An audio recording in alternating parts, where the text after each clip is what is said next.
Como os irmãos observaram, aqueles que tiveram a oportunidade de abrir o Enfoco, o tema do nosso Enfoco dessa semana é Ações de Graças. Uma data oportuna, tendo em vista que essa semana nos Estados Unidos e Canadá, principalmente, um dos principais feriados nacionais foram celebrados, que é o Dia de Ações de Graças. Aqueles que já pesquisaram e leram, sabem que a primeira vez que ele aconteceu foi em 1620, em Massachusetts, na pequena vila de Plymouth, onde alguns colonos estavam ali e após uma grande colheita, eles decidiram dedicar aquele dia em gratidão pelas bênçãos ou pela grande colheita que eles receberam. No ano seguinte, após uma colheita ruim, eles tiveram uma grande colheita de milho, então tornaram oficial naquele estado o Dia de Ações de Graças. Apenas em 1863, o Dia de Ações de Graças se tornou um feriado nacional estabelecido pelo então presidente Lincoln. Mas é muito fácil você talvez celebrar ao redor de uma mesa farta, onde eles têm um peru bastante gordo, e eles podem então comer fartamente e se alegrar com os seus por todas as dádivas as quais receberam. Eu tive a oportunidade ao longo da minha vida de participar de algumas mesas que, apesar de não ter a fartura comum nos países de primeiro mundo, presentes nos dias de ações de graças, mas existia celebração. Alecilda, por favor. Em todas as viagens missionárias as quais nós fazíamos para a África, eu sempre fazia questão de levar um grupo, membros da igreja a qual eu pastoreava, para que além de assistirem aquilo que estava sendo feito através do trabalho que nós sustentávamos, eles pudessem crescer através das experiências. E como era muito comum, ou é comum na maioria dos países africanos, os convidados são os primeiros a sentarem à mesa e comer a comida que eles prepararam, e apenas depois disso, de nos assistir, é então que eles comem. Este era um momento de muita alegria, que eles celebravam a fartura de um belo prato de feijão. E nós tínhamos a oportunidade de assistir, por favor, Alicilda, como essa comida era preparada numa cozinha muito sofisticada, com todos os recursos de modernidade ou higiene. E depois víamos as cozinheiras servindo os nossos pratos, por favor. Próximo. Numa cozinha a céu aberto, onde tinha uma abundância de tipos distintos de moscas ou outras larvas. Interessante, irmãos, que ao sentarmos naquela mesa, este momento era um momento de profunda celebração para todos os nativos africanos. Mas para todas as pessoas que viajaram do Japão comigo, quer brasileiros ou japoneses que estavam na nossa equipe, aquele era um momento de profunda dificuldade, ou até provação. Alguns passavam mal, suavam frio e tinham calafrios para poder comer. Enquanto em rostos que estavam ao lado destes, era um momento de profunda celebração e exultação. Porque muitas daquelas pessoas, muitas delas, há muito tempo não comiam um pedaço de carne sequer. Ao refletir sobre isso, me chama a atenção de como circunstâncias que para uns é um motivo de aversão e de tristeza profunda, para outras pessoas as mesmas circunstâncias podem ser motivo de celebração, de exultação e de profunda gratidão. Isso se torna uma realidade porque nós vivemos num mundo desigual, onde alguns poucos têm muitas oportunidades e tantos outros vivem abaixo da linha da pobreza e da miséria, e com isso se contentam com muito pouco. Com esse disparate de realidade social e econômica, o que deve nortear os nossos corações acerca da gratidão? O que realmente pode nos tornar gratos? Porque quem sabe alguma coisa do que alguém aqui possa estar fugindo e querendo se livrar, pode ser o motivo do maior anseio e objeto de oração para outra pessoa neste mesmo recinto. Com tudo isso em mente, o que deve nos conduzir à gratidão? A termos um coração profundamente grato e frutificarmos nessa direção.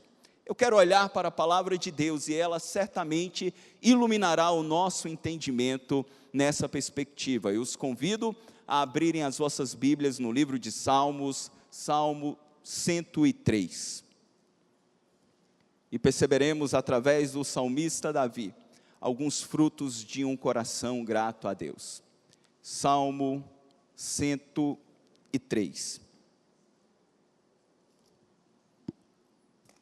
A princípio leremos apenas os versos 1 e 2, mas no decorrer da mensagem nós leremos o restante do salmo.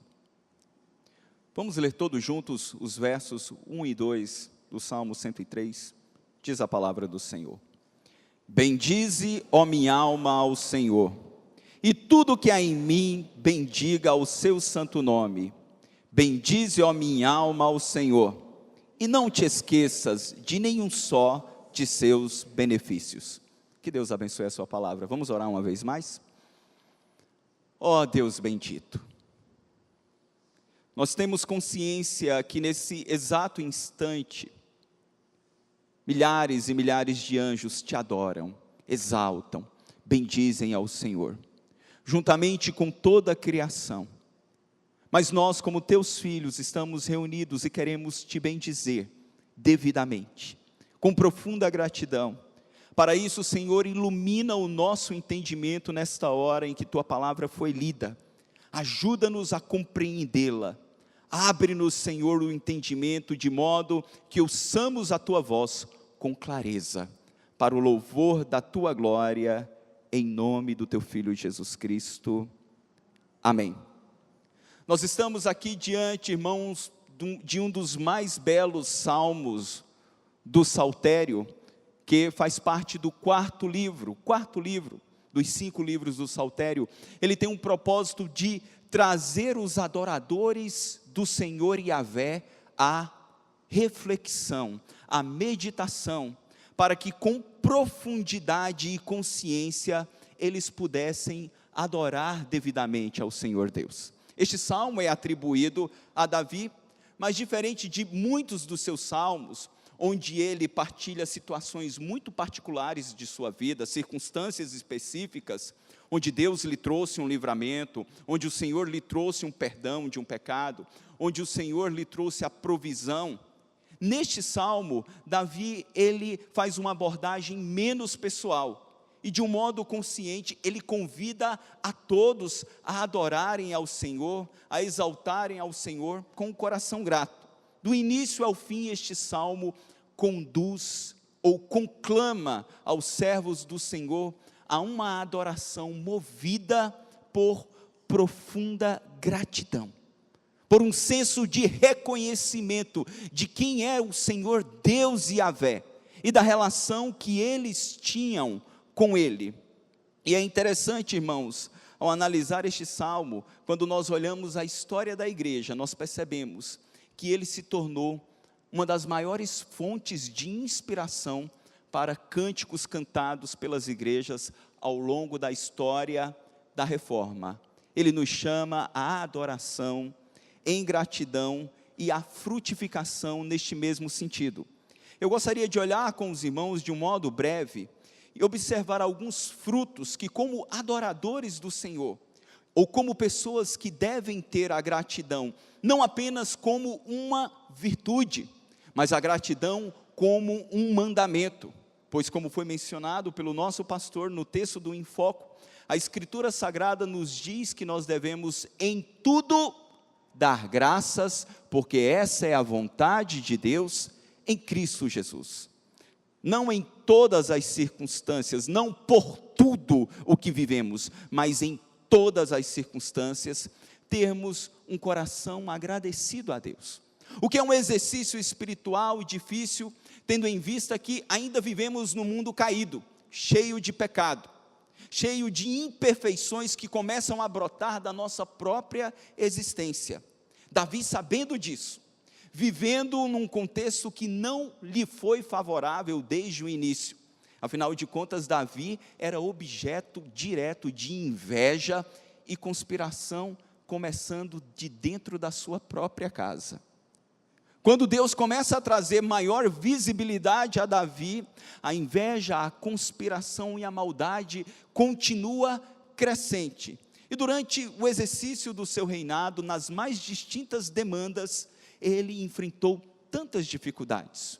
O que Davi então fez? Como ele se posicionou para que, apesar de ele continuasse tendo um coração grato em todas as fases e estações da vida, desde quando ele era um desconhecido pastor de ovelhas, até o momento em que ele se tornou o glorioso, poderoso e admirado rei de Israel. Davi nos mostra, irmãos, em primeiro lugar, que a gratidão, ela deve começar como uma atitude no íntimo dos nossos corações. Para que preservemos a gratidão como um fruto constante e contínuo em nossas vidas, ela deve começar como uma atitude no íntimo do seu coração. E nos 2 primeiros versos, Davi ele faz um uso de um paralelismo muito comum na construção poética hebraica, chamado de paralelismo progressivo, onde o autor traz verdades paralelas, mas que apresentam um progresso de ideias, ou um desenvolvimento da ideia, quando ele ministra ao seu próprio coração. Observe que era uma atitude interna. O salmo começa com uma reflexão e uma meditação do salmista para o próprio salmista. Nós somos muito assertivos em pontuar aquilo que as pessoas precisam fazer. Às vezes temos até dificuldade de ouvi-las, e nós já queremos apresentar as soluções. Mas temos pouca análise tantas vezes daquilo que nós necessitamos como indivíduos. Davi sabia muito bem que para preservar a gratidão, ele precisava ter uma atitude interna de lutar contra as emoções que tantas vezes lhe levava para uma direção oposta, para queixa, para lástima, para murmuração, para insatisfação. E é por isso que ele diz: bendize, ó minha alma, ao Senhor. E no paralelismo progressivo ele diz: e tudo que há em mim, bendiga o seu santo nome. Davi está dizendo à sua própria consciência, às suas próprias volições e emoções: eu preciso bendizer ao Senhor e agradecê-lo na integralidade do meu ser. Davi tinha consciência que a gratidão não era fruto apenas de uma reflexão cognitiva, onde ele olhava para trás e se lembrava de quando era pastor de ovelhas e desconhecido, e como o Senhor o fez vencer um urso, de como o Senhor o fez derrotar um gigante, de como o Senhor o fez chegar ao trono. Não era apenas uma reflexão cognitiva. Ele faz uma reflexão para que isso atingisse também as suas entranhas, as suas emoções, e é por isso que ele diz: olha, bendize a minha alma, tudo que há em mim.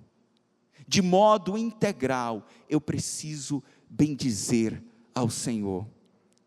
Não bastava, ou não basta a nós termos a consciência de todas as bênçãos e virtudes que Deus manifesta em nossas vidas, mas o nosso coração está cheio de lástima, de insatisfação, de raiva. É contraditório. Eu não posso ter uma atitude de gratidão, se a gratidão se manifesta apenas em minha mente, mas não desce às minhas emoções e não atingem as minhas volições. Para isso, Davi traz à sua consciência, nessa reflexão, tudo aquilo que Deus realizara. Ele diz no versículo de número 3, Ele é quem perdoa todas as tuas iniquidades, e quem sara todas as suas enfermidades.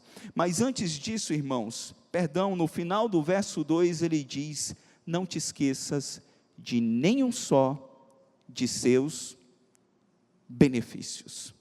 O salmista já havia declarado, lá no Salmo de número 13, no verso 6, cantarei ao Senhor, porquanto me tem feito muito bem. Davi sabia, como foi apresentado também em nosso enfoque, a citação do francês Benjamin Constant, quando ele diz que a gratidão tem memória curta. Na verdade, quem tem memória curta somos nós, que recebemos uma dádiva como uma criança que no dia de Natal recebe um presente anelado e se alegra, e daqui a 2, 3 dias ele nem se importa mais, nem se recorda e não valora aquilo que foi comprado às vezes com um sacrifício. É nessa perspectiva que Davi, ele traz à sua memória tudo aquilo que o Senhor havia realizado. Nós temos uma inclinação pecaminosa tão poderosa, tão grande, que nos direciona à insatisfação de tal maneira, irmãos, que para adorarmos a Deus devidamente, em gratidão, nós precisamos da sua ajuda. O Catecismo Maior de Westminster, na pergunta 190, falando sobre a primeira parte da petição, da primeira petição no Pai Nosso, santificado seja o teu nome, ele traz como resposta a seguinte declaração: na primeira petição, que é, santificado seja o teu nome, reconhecendo a inteira incapacidade e indisposição que há em nós, e em todos os homens, de honrar a Deus como é devido, pedimos que Ele, pela sua graça, nos habilite e nos incline, a nós e aos demais, a conhecê-lo, confessá-lo e altamente estimar, a Ele e aos seus títulos, atributos, ordenanças, palavras, obras, e tudo aquilo por meio do qual Ele se dá a conhecer, a glorificá-lo em pensamentos, palavras e obras, que Ele impeça e remova o ateísmo, a ignorância, a idolatria, a profanação de tudo quanto o desonre. Nessa consciência, Davi sabia que ele precisava do auxílio de Deus para ter um coração grato e bendizê-lo em todo tempo. O fato, irmãos, de esquecer tais coisas, ou de esquecermos dos benefícios do Senhor, pode ter uma razão mais sutil do que simplesmente uma memória curta, mas como foi dito, ela é fruto, sim, de um coração pervertido e orgulhoso. Um coração que tantas vezes olha para trás, para tudo aquilo que nós conquistamos, e nos deixamos enganar e iludir, pensando que o conquistamos pela força do nosso próprio braço, por nossa própria competência e habilidade. Este foi o pecado de alguns dos reis de Israel. Se vocês voltarem por um instante em vossas Bíblias, em 2 Crônicas, capítulo 32, verso 24, vocês perceberão que a ingratidão manifesta na falta de reconhecimento de que tudo aquilo que ele tinha viera do Senhor, fez com que este rei adoecesse literalmente, um rei chamado Ezequias. 2 Crônicas 32, no verso 24, diz a palavra de Deus. 2 Crônicas 32, verso 24. Naqueles dias, adoeceu Ezequias mortalmente. Então orou ao Senhor, que lhe falou e lhe deu um sinal. Vamos ler juntos a parte A do verso 25? Mas não correspondeu Ezequias aos benefícios que lhe foram feitos. Prestem atenção. Pois o seu coração se exaltou, pelo que houve ira contra ele e contra Judá e Jerusalém. Uau! Tantas vezes a ingratidão se manifesta porque nós não fazemos o exercício espiritual de ministrarmos ao nosso próprio coração e consciência de que tudo que somos vem por meio dele, por ele e para ele. Ezequias pereceu e adoeceu mortalmente, porque não reconhecer as vitórias, as dádivas e os livramentos como oriundos das mãos do Senhor Deus. É por isso, irmãos, que neste exercício espiritual, Davi nos mostra agora uma razão mais suprema daquilo pelo qual nós devemos ser gratos, no versículo de número 3, e aí sim, lendo, quando ele diz, do Salmo 103, é Ele quem perdoa todas as tuas iniquidades, e quem sara todas as suas enfermidades. Os comentaristas dizem que, possivelmente, Davi, ele olha para trás e percebe o gracioso perdão de Deus manifesto em sua vida, quando ele comete um terrível adultério com Batseba. Ele se refugia no Senhor, confessa o seu pecado, confissão relatada no Salmo 32 e Salmo 51, e Deus então perdoa o seu pecado. Não necessariamente trazendo cura imediata, porque nós nos lembramos da história que a criança nascida do fruto daquele adultério adoece. E mesmo Davi orando e jejuando por 7 dias, Deus decide não curar aquela criança. Deus decide levar aquela criança. E nos chama a atenção que Davi, ao perceber todo o movimento dos seus criados, então ele se levanta, ele lava o seu rosto, ele unge a sua cabeça e ele adora ao Senhor. Ele adora ao Senhor porque tinha consciência que a maior de todas as dádivas que o homem pode receber da parte de Deus é o perdão dos seus pecados através dos méritos de Cristo Jesus na cruz do Calvário. Davi tinha consciência que ele representava uma descendência de um rei, cuja a característica do seu reinado era eterno, glorioso, um reino que não tem fim.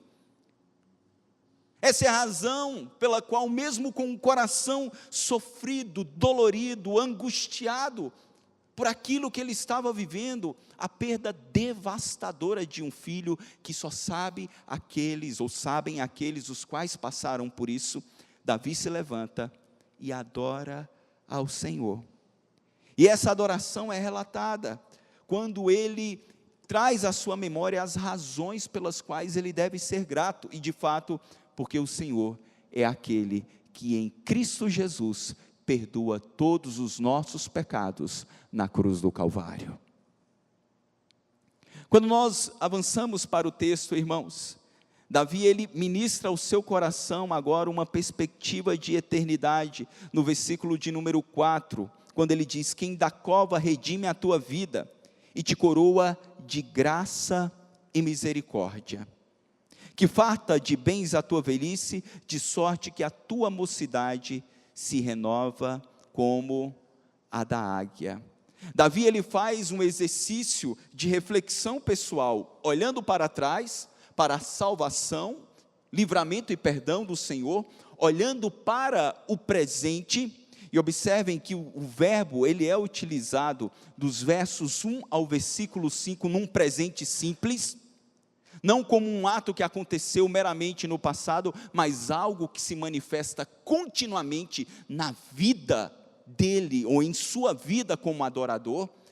Isso revela o caráter imutável de Deus, a relação imutável que Deus apresenta aos seus filhos. Ele é aquele quem perdoa, ele é aquele que sara, ele é aquele que continuamente redime da cova.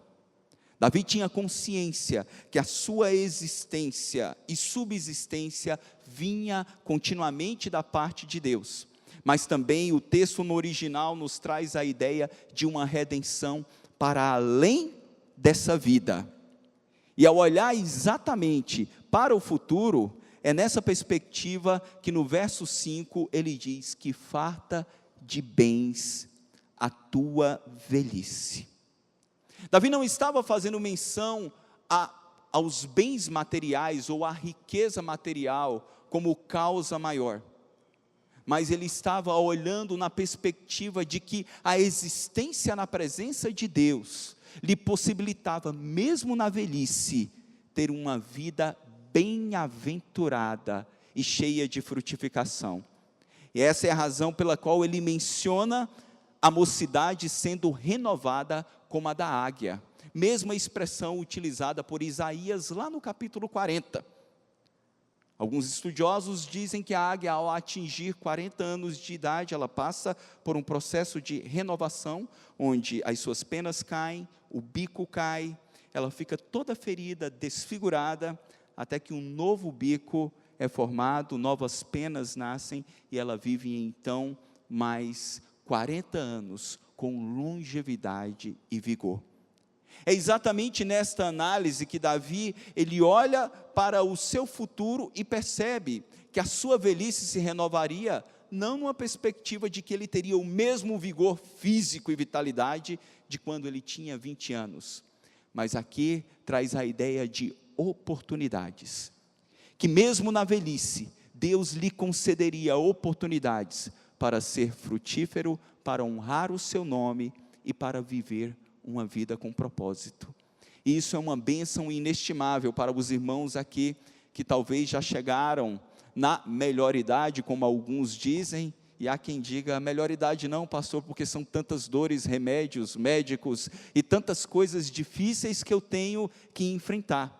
Mas pode sim ser melhor idade, numa perspectiva de que Deus renova oportunidades em sua vida, de cumprir etapas, ou alcançar vidas, abençoar pessoas, como as que você teve em sua juventude, e às vezes não as aproveitou.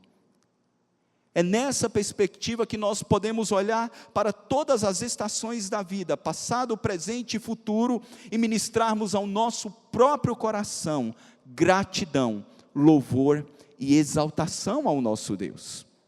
Mas daí, queridos, quando nós avançamos no saltério, no Salmo de número 103, nós percebemos que um coração grato, além de começar com a gratidão como uma reflexão interna, ele também continua como uma expressão comunitária da família da aliança. Para que tenhamos a gratidão como uma característica constante, eu preciso começar com a gratidão em meu coração, mas quando ela está presente e devidamente administrada em meu coração, ela se deságua para a vida em comunidade, começando em casa. Não existe nada pior do que conviver com alguém que é ingrato. Quem é ingrato, inevitavelmente murmura. Quem é ingrato, inevitavelmente lastima. Quem é ingrato, inevitavelmente se deprime e deprime outras pessoas também. E agora o saltério sai da expressão do autoexame ou da ministração ao próprio coração e conclama a todos a gratidão comunitária como reflexão a partir do verso 6. Preste atenção. A partir do verso 6 ele diz: o Senhor faz justiça e julga todos os oprimidos. Manifestou os seus caminhos a Moisés e os seus feitos aos filhos de Israel. O Senhor é misericordioso e compassivo, longânimo e assaz benigno. Não repreende perpetuamente, nem conserva para sempre a sua ira. Não nos trata segundo os nossos pecados, nem nos retribui consoante as nossas iniquidades. Pois quanto o céu se alteia acima da terra, assim é grande a sua misericórdia para com os que o temem. Quanto dista o oriente do ocidente, assim afasta de nós as nossas transgressões. Como um pai se compadece de seus filhos, assim o Senhor se compadece dos que o temem. Vamos juntos, o 14? Pois Ele conhece a nossa estrutura e sabe que somos pó. Queridos, agora Davi, ele volta-se para a congregação e para a família da aliança. Ele abandona a primeira pessoa do singular e agora, partindo para o plural, ele chama a todos a gratidão ao Senhor. E ao não se esquecer de nenhum desses benefícios, o versículo de número 7 faz uma menção histórica sobre qual benefício eles tinham provado, quando ele diz que o Senhor manifestou os seus caminhos a Moisés e os seus feitos aos filhos de Israel. Isso está ligado ao verso de conexão que diz: o Senhor faz justiça e julga a todos os oprimidos. Israel vivia um momento onde eles estavam agora oprimidos por Faraó, pelos egípcios, sofrendo injustiças, e o Senhor se levanta gloriosamente e traz uma grande libertação. Eles provam então o êxodo, mas eles provaram a bondade do Senhor não só na libertação, irmãos, mas Deus manifestou gloriosamente a sua bondade, fidelidade, graça, para além da libertação, no suprimento durante o período que eles estavam no Sinai.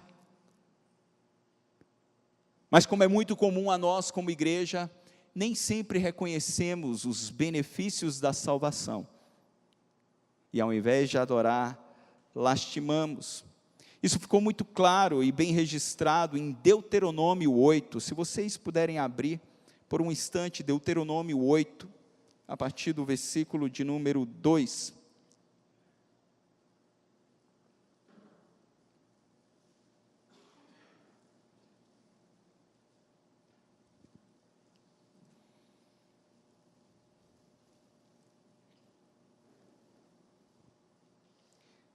Diz o versículo de número 2: recordar-te-ás de todo o caminho pelo qual o Senhor, teu Deus, te guiou, no deserto estes 40 anos, para te humilhar, para te provar, para saber o que estava no teu coração, se guardarias ou não os seus mandamentos. Ele te humilhou, te deixou ter fome, te sustentou com um maná, que tu não conhecias, nem teus pais conheciam, para te dar a entender, juntos a parte final do verso, que não só de pão viverá o homem, mas de tudo o que procede da boca do Senhor, viverá o homem. Nunca envelheceu a tua veste sobre ti, nem se inchou o teu pé. Nestes 40 anos, sabe, pois no teu coração, que como um homem disciplina seu filho, assim te disciplina o Senhor teu Deus. Davi pega emprestado a história do povo de Israel e aplica ao saltério, convidando a todos a adorarem como igreja, lembrando-se da justiça, da salvação, que se aplica em meio às provações, em meio às tribulações. Deixando claro, à luz do texto de Moisés, quando Deus repete a lei em Deuteronômio, antes deles entrarem na terra, de que o Senhor os permitiu passar fome, sim, de que o Senhor os permitiu passar por humilhação, ou várias humilhações, sim, de que o Senhor os permitiu enfrentar momentos terríveis, com qual propósito? Com o propósito de revelar aquilo que estava no coração. Vocês lembram muito bem da tese que Satanás levantou, lá no capítulo 1 de Jó, quando ele aparece diante de Deus, junto com os anjos, e o Senhor diz: tem visto o meu servo Jó, homem justo e íntegro, que se desvia do mal. Satanás então levanta a tese e diz: olha, ele é justo e íntegro, porque tu o abençoas em tudo. Tira o que ele tem, para ver se ele não blasfema. A tese de Satanás é que o homem adora a Deus, e é grato a Deus, por aquilo que Deus o dá, pela prosperidade, pelas circunstâncias favoráveis, e Deus então permite que a vida de Jó se torne a tese que comprova que aqueles os quais o Senhor Yahvé escolhe, chama pelo nome e coloca o seu espírito, são capazes sim, mesmo em meio aos desertos mais áridos, continuarem adorando ao Senhor Deus, e tão somente a Ele dar culto, porque mesmo em meio a estes desertos, o Senhor, Ele disse aqui no verso 4, que nunca se envelheceu a veste sobre ele, nem se inchou o pé naqueles 40 anos, porque em meio às mais profundas adversidades, o Senhor sustentou o seu povo. Por isso podemos sim sermos gratos ao Senhor, adorá-lo como igreja e expressar isso publicamente, ainda que no presente sejamos contristados pelas mais diversas dificuldades. O povo não reconhece, e nós podemos ser gratos, o salmista diz, porque a misericórdia do Senhor é o que nos sustenta e faz com que permaneçamos vivos, como voltando ao Salmo 103, no verso 8, ele diz, olha, o Senhor é misericordioso e compassivo, longânimo e assaz benigno, e no verso 10 ele diz, não nos trata segundo os nossos pecados, e não nos retribui consoante as nossas iniquidades. E o verso 13 é o que faz exatamente a ligação ao texto de Deuteronômio 8, que nós lemos, quando ele diz, como um pai se compadece de seus filhos, assim o Senhor se compadece dos que o temem. Deus tem uma relação paternal conosco, através de Cristo Jesus. Ele não está nos mimando neste mundo, para nos dar as riquezas dessa terra, de modo que sejamos gratos por tudo aquilo que conseguimos de material. O nome dessa filosofia não é cristianismo, é materialismo. Mas como cristãos, nós temos plena consciência de que reunidos em adoração, nós devemos ser gratos ao Senhor, pela obra vicária de Cristo, que começou em nossa regeneração no tempo, e que agora está sendo aperfeiçoada, enquanto Deus nos santifica. Por isso, em meio a qualquer dificuldade que você esteja passando, meu irmão, ministre ao seu coração, e adore a Deus como igreja, dizendo, Senhor, eu quero ser grato a Ti.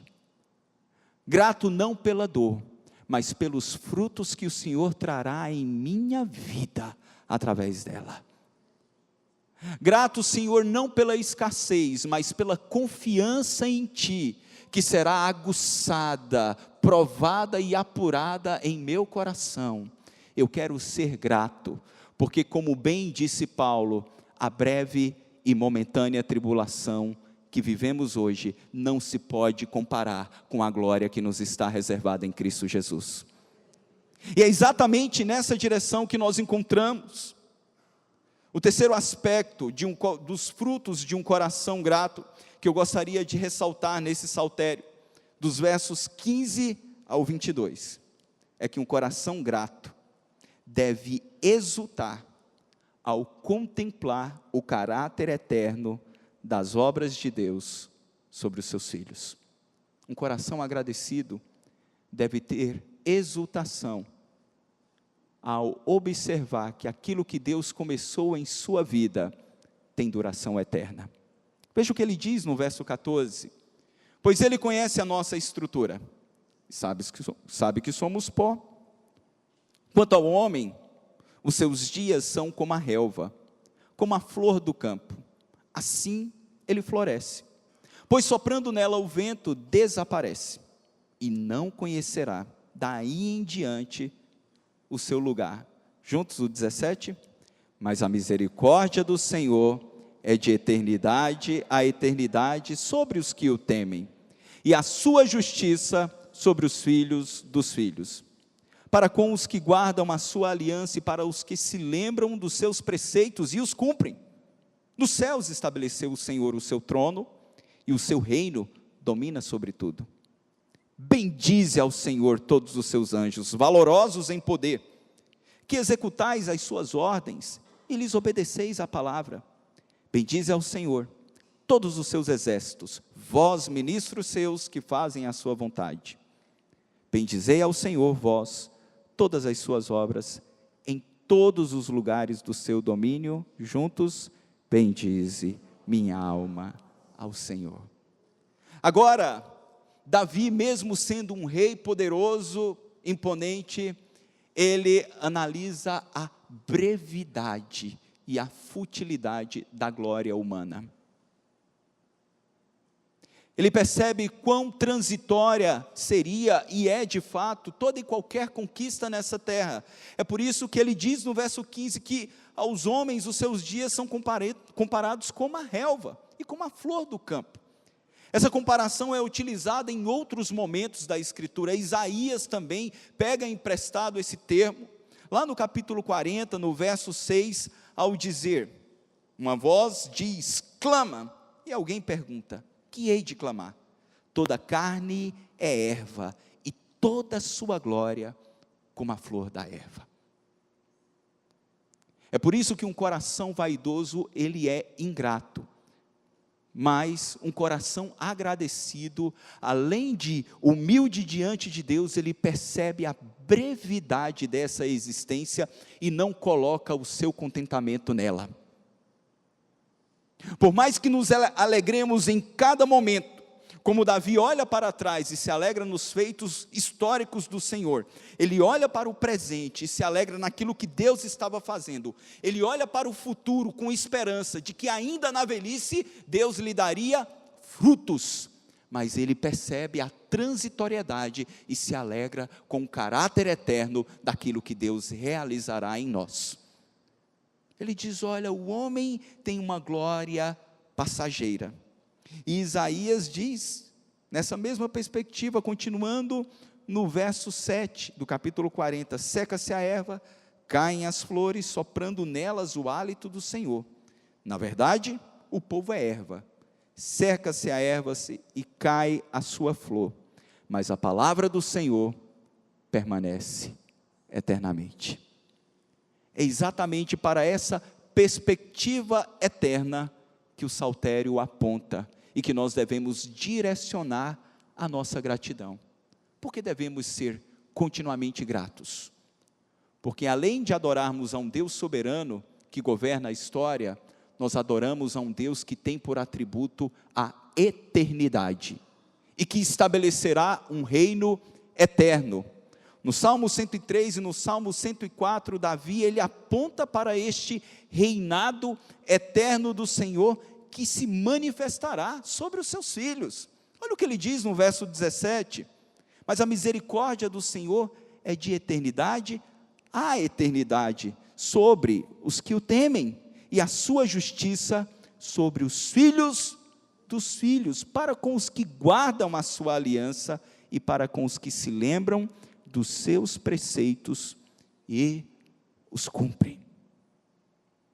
Essa consciência e intencionalidade de olhar para um reinado eterno e sermos gratos por ele, esteve presente em outros momentos do saltério. Esteve presente na igreja primitiva, irmãos, que perseguida, desprezada, empobrecida, tinha um hábito de cumprimentar um ao outro com uma palavra aramaica. Vocês se recordam qual era? Maranata. Vem, Senhor, vem, Senhor. Mesmo enfrentando as dificuldades, tinham um coração tão grato a Deus, e aguardavam com tanta expectativa um reino de caráter eterno, que eles se cumprimentavam dizendo, Maranata, vem, Senhor. Isso deve nos trazer gratidão, irmãos, porque sabemos que tudo aquilo que estamos lutando para conquistar, alguns dos jovens que aqui estão, estudaram absurdamente este ano para um Enem, não dormiram, não brincaram, não passearam, porque entendem que tem um propósito, e isso é correto, desde que não se torne um ídolo no seu coração.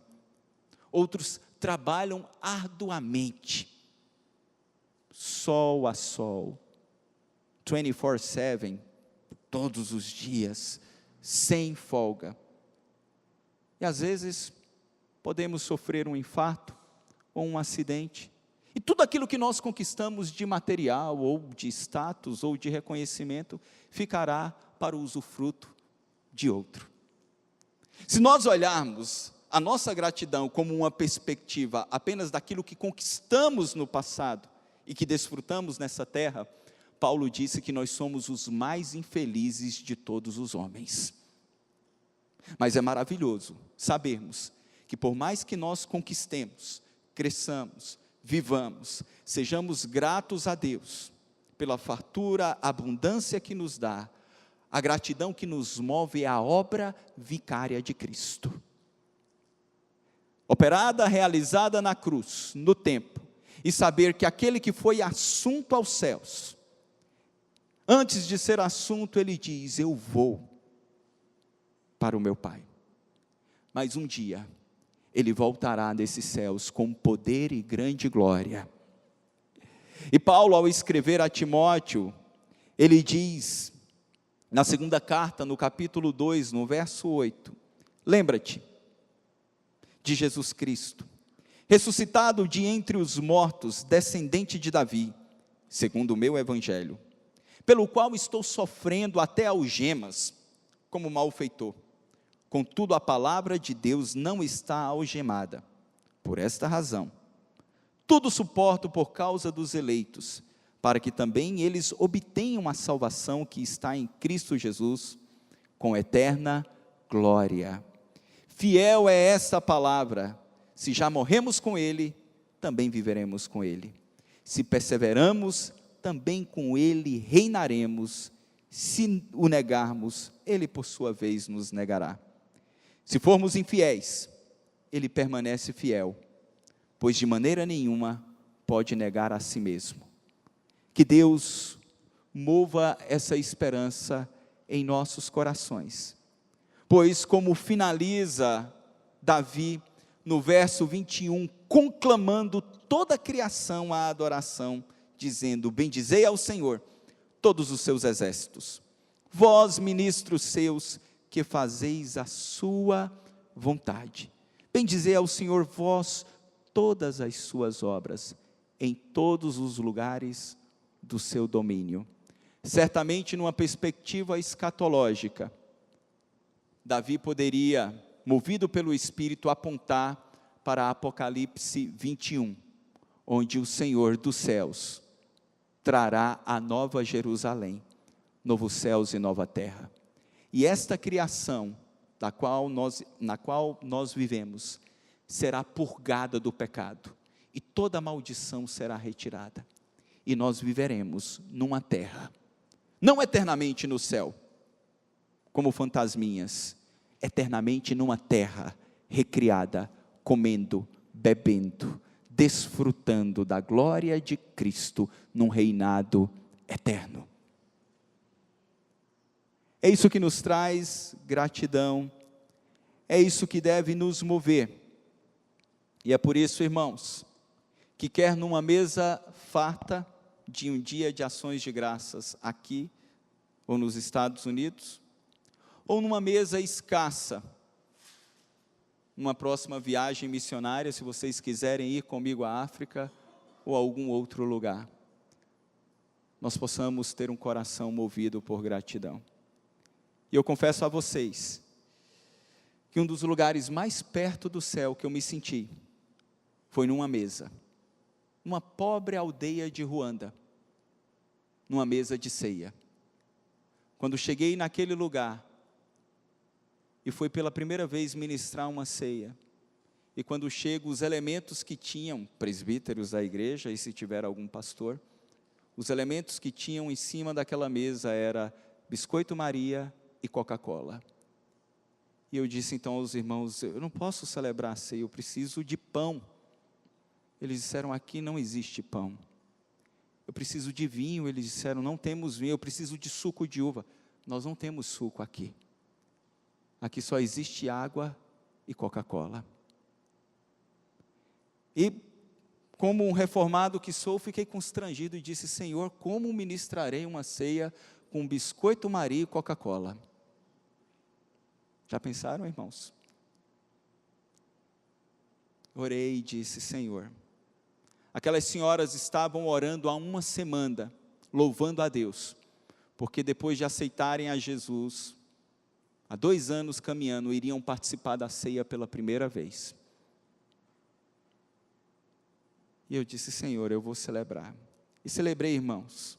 Sentei à mesa com aqueles pobres irmãos, com biscoito Maria e Coca-Cola. E aquelas mulheres prostradas num chão de barro, choravam copiosamente com as mãos estendidas ao céu, dizendo: Senhor, eu te agradeço pelo presente maravilhoso que o Senhor nos deu, o teu Filho Jesus. Eu te agradeço pelo sacrifício, por ser tua. E eu digo que nesses meus 37 anos de vida, aquele foi o lugar mais próximo do céu que eu me senti. Porque em nenhum outro lugar eu percebi tanta gratidão, como a gratidão presente num lugar de profunda pobreza e miséria. Que Deus nos ajude a termos a mesma expectativa, esperança, fé e exultação. Feche seus olhos por um instante. Talvez você precise começar essa oração como Davi começou o Salmo, ministrando ao seu próprio coração. Talvez você passou essa semana enraivecido, chateado, desalentado. Por mais que a tua mente te diga que você tem razões para ser grato, o teu coração te leva numa direção oposta. Peça ao Senhor ajuda, auxílio. Peça ao Senhor para rememorar a gloriosa salvação que Ele operou através de Cristo. O dia que Ele lhe alcançou, lhe libertou da escravidão do pecado. Assim como Israel fora liberto do cativeiro egípcio, Cristo nos libertou do cativeiro deste mundo e nos transportou para o reino, o seu reino eterno. Ore ao Senhor, clame ao Senhor e diga: Senhor, dá-me um coração grato. É diante de Ti, Cordeiro de Deus, que nós estamos. É diante do Teu trono, pela fé, que um dia nós compareceremos. Enquanto aqui estamos peregrinos, nós queremos, ó Deus, ter um coração cheio de gratidão. Um coração cheio de gratidão, ou corações que exultam diante de Ti. Por isso, toma-nos em Tuas mãos, perdoa os nossos pecados, perdoa-nos, Senhor, quando lastimamos, perdoa-nos quando vivemos tomados pela insatisfação, ajuda-nos a ter uma atitude de gratidão, atitude que nos faz adorar em gratidão como igreja, a servir uns aos outros, servir as pessoas que não Te conhecem. Ajuda-nos, Senhor, a termos uma gratidão que se volte para a eternidade. Tira, Senhor, dos nossos corações todo sentimento contrário e preenche-nos pelo poder do Teu Espírito que nos liberta de todo o pecado. Preenche-nos com a Tua exultação. Nós oramos em nome do Teu Filho Jesus Cristo.